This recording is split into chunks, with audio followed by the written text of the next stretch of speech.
Tell me when. Okay. As I sat down to study this, and I was typing it up, it hit me. This is an ordination message for an ordination service. So I thought, well, how appropriate, Lord.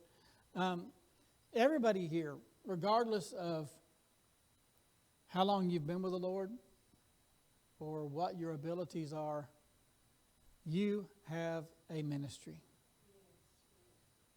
God will expand that ministry as you yield to it. But we're going to talk today about attitudes of ministry. Turn with me to 1 Kings chapter 19.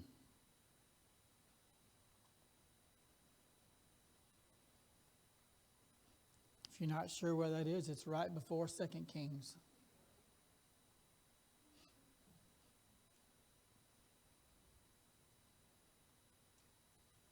So he departed thence and found Elisha, son of Shaphat, who was plowing with 12 yoke of oxen before him, and he with the 12th. And Elijah passed by him and cast his mantle upon him.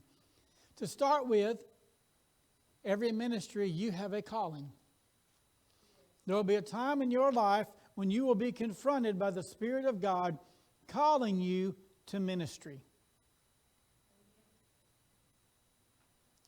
Now, it is understood that Elijah wore a rough, hairy mantle, and that type of mantle was known to be the attire of a prophet. By casting that mantle upon Elisha, he was designating or calling Elisha to the office of a prophet. So what does Elisha do? He leaves his own work. Now, you got to start and think about this for a moment. Elisha was not sitting up under a tree drinking a Starbucks. Okay? He was not just goofing off somewhere. He was working. And he was doing what he knew to do.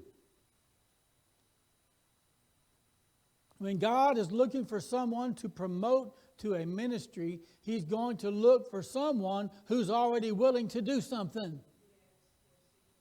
You've got to be busy doing something. God's not going to jerk you up off of your video game and put you to work.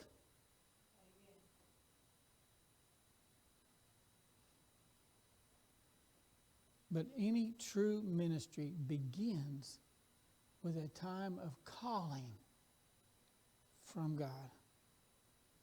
God will get your attention and tell you what it is He wants you to do.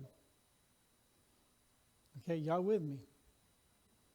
I didn't say this is going to be a jump in the pew kind of message. But everybody needs to understand these principles of ministry.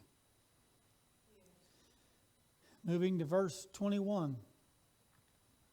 And he returned back from him and took a yoke of oxen and slew them, and boiled their flesh with the instruments of the oxen, and gave unto the people, and they did eat. And he arose and went after Elijah and ministered unto him. You find in 2 Kings 3:11, but Jehoshaphat said, is there not a prophet of the Lord, that we may inquire of the Lord by him? And one of the king of Israel's servants answered and said, here is Elisha, the son of Shaphat, which poured water on the hands of Elijah. So what you find in Elisha, the second thing you need to be concerned about is the heart of a servant. In ministry, you've got to have the heart of a servant. He didn't jump up and tell Elijah, okay, begin to teach me what I need to know. Come on, you put me in this position, you need to start teaching me. No, he made himself a servant to Elijah. True ministry carries with it a willingness to serve. Elisha submitted himself to Elijah and looked for opportunities to assist him. If you can't learn to minister to those God's placed in authority over you, you'll never get anywhere in your ministry.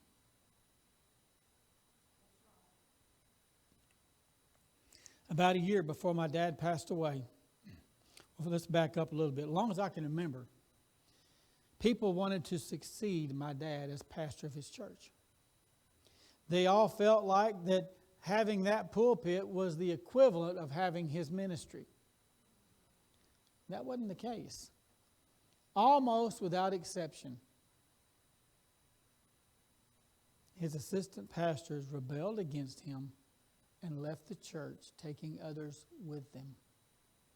Through all the years that he had that church, to my knowledge, I'm the only assistant pastor he ever had who didn't rebel against him. He was there 47 years, folks. That's a lot of assistant pastors. I'm the only one who didn't try to take the church away from him. But about a year before he passed, a young man came to Dad and asked him, said, what would it take to be assistant pastor at the church? Because he didn't have one at that time. The one he had just rebelled against him, left, and took people with her. My mother was there when he asked Daddy that. And she said, he doesn't need an assistant pastor. What he needs is an Elisha. Someone who's willing to minister to him as he ministers to God's people. That's what he needs, is an Elisha. The young man left in anger because his eyes were on his own ambition. During the last few months of Dad's life, ambitious people began circling like vultures, hoping to get that pulpit for themselves. Matter of fact, after the funeral, these vultures, they demonstrated their real heart. The church didn't feed the family after the funeral. Matter of fact, the church didn't even send flowers until my mother called and asked them to. They didn't do anything to minister to the family. These vultures showed up at the fellowship hall where we had decided to go ahead and meet because there were so many of us. These vultures showed up to fellowship hall and wanted us to serve them. It shows their heart. They were focused on themselves. In order to be successful in ministry, you must come to serve. In the end, God gave that pulpit to someone who never even wanted to be a preacher. The man spent the last year of Dad's life being that Elisha. He wasn't doing it looking for a pulpit. He was just doing it because he loved Dad. When Dad wound up in the hospital, this man went up there every single day and took food to my mother and made sure she ate. Sometimes 2 and 3 times a day he was up there. He would stop and talk to Dad and pray with Dad and encourage him. He became that Elisha. And when Daddy passed, God confirmed that's the man he wanted to put in that pulpit. Now, is the man perfect? No, but who is? Just because God puts his hand in your life does not mean you're going to be perfect. Matter of fact, you're going to see more of your own imperfection than you ever thought you'd see. But when it comes to ministry, if your heart's in the right place, you don't seek the office, you seek to serve the Lord. 2 Kings 2:1. And it came to pass when the Lord would take up Elijah up into heaven by a whirlwind, that Elijah went with Elisha from Gilgal. Does the name Gilgal ring a bell for anyone? Joshua 5:8-9. And it came to pass when they had done circumcising all the people, they abode in their places in the camp till they were whole.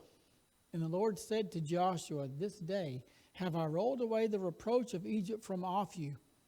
Wherefore the name of the place is called Gilgal unto this day. It means rolling away. So they started off by rolling away the reproach of Egypt. This is a casting away. This is the third thing that's going to happen. The third attitude you've got to have. You've got to be willing to cast away that old flesh. You got to be willing to part with your old nature and your own ways. You are no longer who you were before God called you. That circumcision also represented a covenant relationship. You are walking away from your flesh to walk as a new creature in a covenant relationship with God. And that is the starting place of any ministry. Elisha demonstrated his willingness to move on by taking a yoke of oxen, killing them, using the yoke to cook them, and he called up a barbecue. He closed the door. There's no one going back from that. I'm not going back to my old way of life, is what he is saying. So your attitude with the ministry must include a willingness to walk away from your old way of life. See, there are things the ministry is going to demand of you. Gail could sit home with her feet propped up instead of coming up here and cleaning the church. But it wouldn't work because God's called her to do that. It makes a demand upon her. When you become higher up in the ministry, the higher up you have, the heavier your burden. And the more God makes you pray for people. Well, we'll get to that in a minute.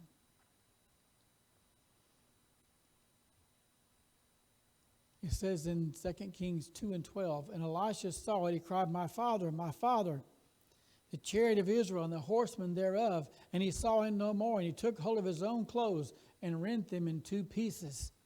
You've got to be willing to depart with your own garments to put on the righteous garment that God gives you. That's part of that casting away. We see him again demonstrating a part with his own identity and finding a new identity in Elijah. But we find our new identity in Jesus Christ. As you are faithful in service, God will promote you. But you must be willing to leave your own identity behind. 2 Kings 2:2, and Elijah said to Elisha, tarry here, I pray thee, for the Lord hath sent me to Bethel. And Elisha said unto him, as the Lord liveth, and as thy soul liveth, I will not leave thee. So they went down to Bethel. Bethel means the house of God. Now, if you are going to be successful in ministry, you must belong to a house of God. You must belong to a local body. But you also must remember that your body is now the temple. You are the house of God.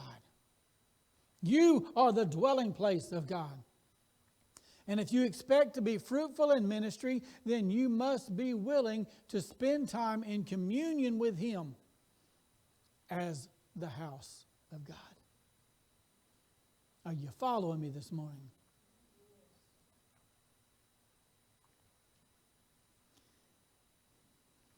Second Kings 2:4. And Elijah said unto him, Elisha, tarry here, I pray thee, for the Lord hath sent me to Jericho. And he said, as the Lord liveth, and as thy soul liveth, I will not leave thee. So they came to Jericho. Jericho means fragrance, is the most common definition for it, fragrant. Let's read Revelation 8:3-4. And another angel came and stood at the altar, having a golden censer. And there was given unto him much incense, that he should offer it with the prayers of all the saints upon the golden altar which was before the throne. And the smoke of the incense which came with the prayers of the saints ascended up before God out of the angel's hand. Your prayers are offered with incense as a sweet-smelling savor before the Lord. But they can't offer them if they don't have them to offer. God expects you, as part of your ministry, to have a prayer life. If you're going to be effective in any ministry, you must learn to pray. Now, I'm not just talking, Lord bless this food. I'm talking about every time your eyes pop open at night, are you talking to Him? When your eyes first open in the morning, are you talking to Him? The last thing before you go to bed, are you talking to Him? Are you talking to Him throughout the day? Are you talking to Him while you drive? If you are, don't close your eyes.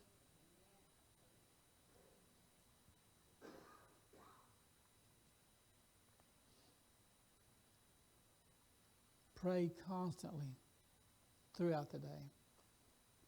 Some days, things get interrupted, life happens. And I don't get the time of prayer that I need. And when I don't, everybody around me knows it.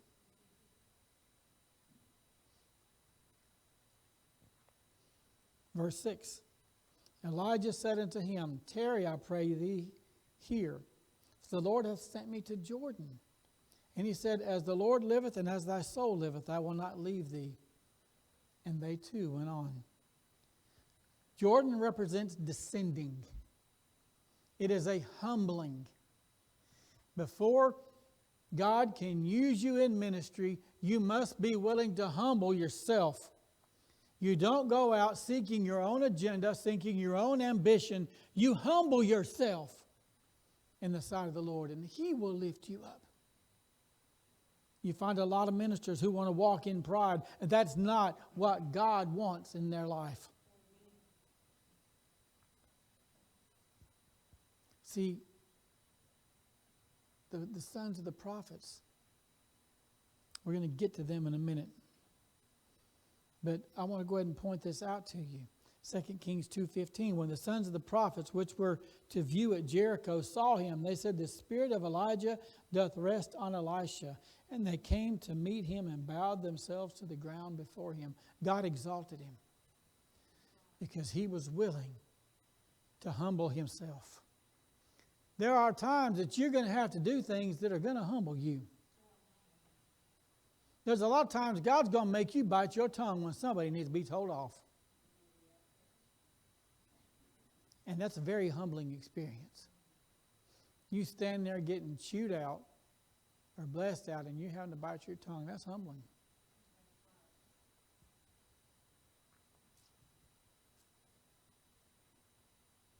And the 50 men, this is verse 7.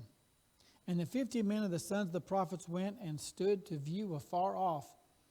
And they stood by Jordan. Elijah took his mantle and wrapped it together and smote the waters, and they divided hither and thither, so the two went over on dry ground. And it came to pass, when they were gone over, that Elijah said to Elisha, Ask what I shall do for thee before I be taken away from thee. Elisha said, I pray thee, let a double portion of thy spirit be upon me.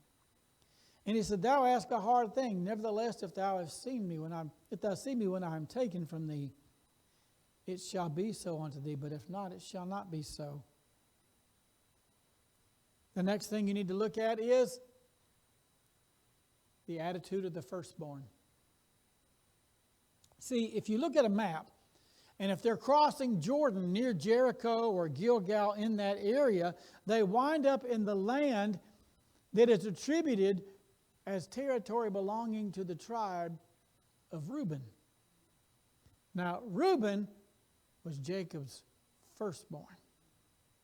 So they wind up in the territory belonging to the firstborn. Folks, if you're going to be successful in ministry, you've got to walk in the path of the firstborn. You've got to be in the image of the firstborn. It is also said that what Elisha was asking, back then, the way they did it was the firstborn got a double portion. So, if Shelley and I both passed away, actually it would just be me at that point, according to their customs, but if we passed, they would take everything we own and divide it into 3 stacks. Of course, Leah would have to be a boy because the son would get everything. But I'm just giving you simplicity here. They divided into 3 stacks. And the oldest got 2. He got twice as much as everybody else. So what Elisha was asking for is, let me be like the firstborn. Let me get that double portion of your Spirit. Again, this points to the firstborn. Who's the firstborn?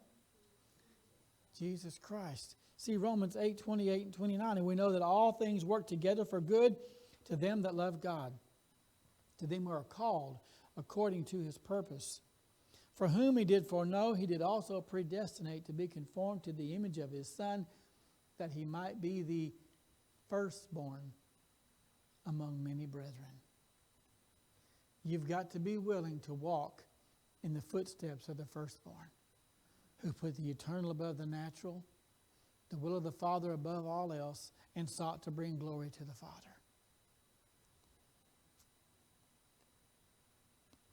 I figure some of y'all get excited about this, but But there are going to be challenges. 2 Kings 2 and 3. And the sons of the prophets that were at Bethel came forward to Elisha and said unto him, Knowest thou that the Lord will take away thy master from thy head today?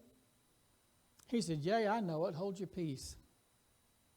Verse 5, And the sons of the prophets that were at Jericho came to Elisha and said unto him, Knowest thou that the Lord will take away thy master from thy head today? He answered, Yea, I know it. Hold your peace. Going down to verse 23. This is after Elijah is gone, Elisha. And he went up from thence unto Bethel, and he was going up by the way. There came forth little children out of the city and mocked him, and said unto him, Go up, thou bald head, go up, thou bald head. And he turned back and looked on them and cursed them in the name of the Lord. And there came forth 2 she-bears out of the wood, and tare 42 children of them. The first thing, several commentaries that I read claim that the sons of the prophets were a little bit kind of taunting Elisha themselves. Do you realize your master? I'm going to put it in Georgia language. Okay? Hey, Elisha, God showed me something. Are you spiritual as I am? You're fixing to lose your boss. And who are you going to be then? Where are you going to be after he's gone? See, that's what they were basically saying in Georgia language. Because that would justify his saying, yes, I know he's going, and you just need to be quiet. Otherwise, why would he make a big deal about it? But that's what several of the commentaries agree as to what's saying. Other people will try to shoot you down from the ministry to which God has called you because of their own ambitions. That's what happened to Ross 3 years ago. There were people within the organization who went against Daddy's wishes because they were worried that if Ross got his license, he would go over to Mississippi and take Daddy's church. He doesn't want Daddy's church. He didn't want it then. Their own ambition caused them to go and to try to hinder what God was doing in Ross's life.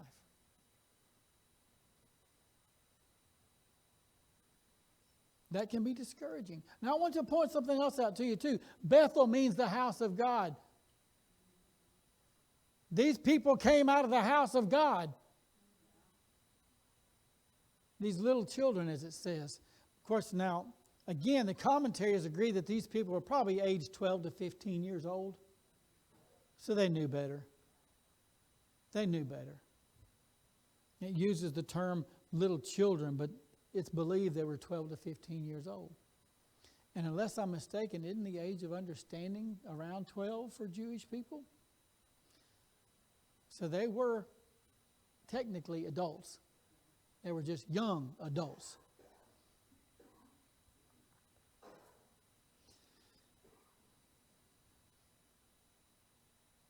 Baldness was a sign of shame. And so what they were doing was mocking him and saying, hey, you know Elijah. That's really what they were saying. You know Elijah. You're bald. You ought to be ashamed of yourself. You think God's going to use you? You got a bald head. That's God's sign He's rejecting you.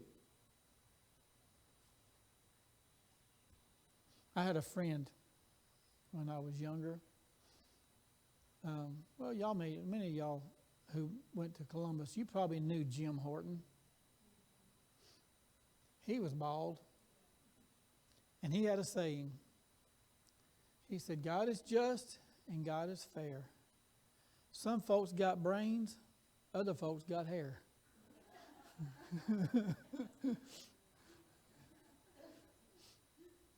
But being bald was a sign of shame. And so what they were doing is they were taunting him, saying, God has rejected you. What makes you think you're going to be an Elijah? Now, I want to point something else out to you. He turned around and cursed them in the name of the Lord. If the Spirit hadn't moved him to do that, he would not have been able to do it. There will be times in your life that God causes you to speak against people who are attacking the ministry in your life. God had to establish Elisha. First, he did it in the eyes of the sons of the prophets, because remember we read, he crossed back over Jordan, and the sons of the prophets bowed themselves down to him. They said, yonder comes Elisha, and the spirit of Elijah rests upon him. They knew, they recognized it. Those with spiritual discernment will recognize God's hand in your life. But I want to point something else out to you. He had to cross the Jordan again. The humbling of yourself is a constant process in the ministry. God will constantly bring you into positions where you've got to humble yourself. If God didn't want those she-bears to come out and maul those kids, He could have stopped it.